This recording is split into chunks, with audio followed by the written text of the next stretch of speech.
Beth yw diwylliant? Gall fod yn anodd ei ddiffinio. Dyna sy'n rhoi ymdeimlad o hunaniaeth a pherthyn i ni.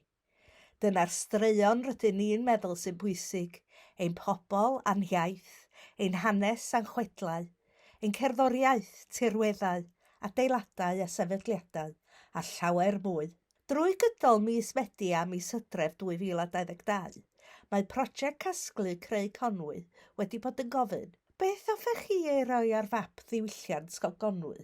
Rhannodd dros 150 o bobl eu meddyliau. Yn aml am agweddau anghofeiedig neu lai hysbys o ddiwylliant lleol. Megis ffynon fellti Llanelian, cyswllt Ysbytifan ag Abraham Lincoln, a thwnel Pemain Bach. Bip bip.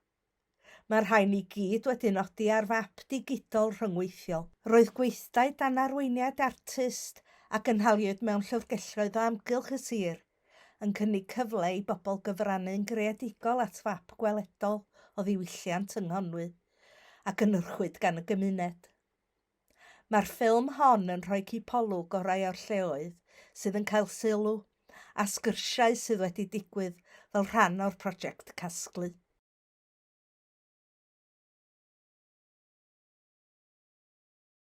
Hi, I'm P. Restall from the Peculiar Gallery in Abergele. We run events, we run exhibitions, we try and support local artists. One of the things that we did in the summer of 2022 was a Jubilee Arts event. We had lots of local artists exhibiting, and we managed to run some free workshops for the community, all supported by Transforming Towns Conwy Council. Really, really great event, and it would be brilliant to bring cultural events back into Abergele.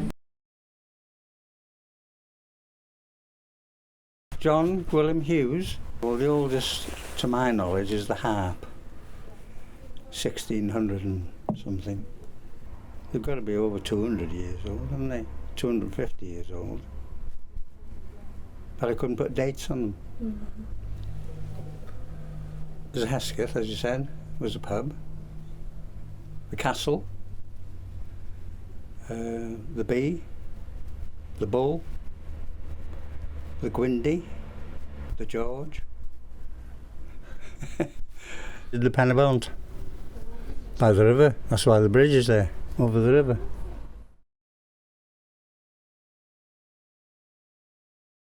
Eirlys ydy'n enw fi, a dwi'n byw yn Cerrig y Drudion.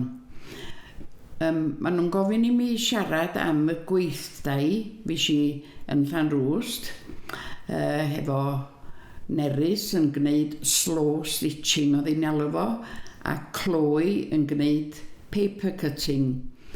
Do'n i rioed wedi trio'r un o'r ddau o blaen. I ddeud y gwir, fedra i ddim pwytho, ond nes i fwynhau o. Dwi yn mynd i lot o wahanol weithdai, o wahanol fatha. Dwi wedi gwneud bob matha o bethau, o glai i wydyr, i ddefnydd a bob matha o bethau. Dwi yn hoffi gwneud crefftau, ond dwi'n teimlo na dwi'n da i ddim byd, dydyn nhw'n werth i dangos i neb.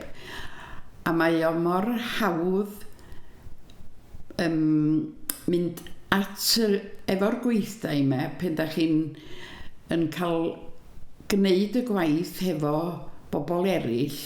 Mae o'n hawsach rwsyd na wneud o adrach hun.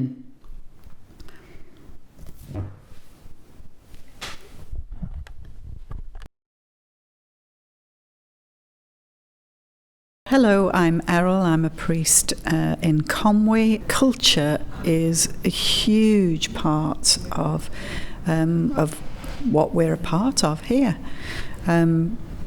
It's not only that we sing God's praises here on a Sunday morning, but the church is open for visitors between March and October, so that the story of this medieval building that we're standing in here, St Mary's Conwy, is told.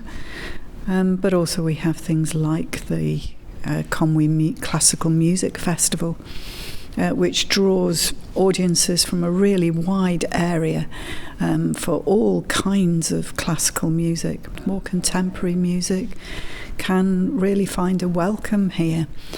This space has been a continuous place of prayer and worship for 850 years. But it always reflects its times, and people come to this place of a spiritual heartbeat in times of sadness, but times of joy too.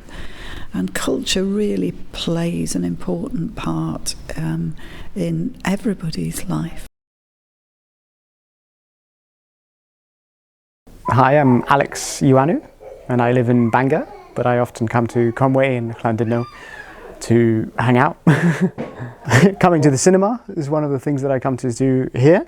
I come to Casglu Cymraeg and see some live things there, but also sometimes there's things on like markets that I like to come to, but also sometimes there's pop-up events, like the library is also very important, so I come here.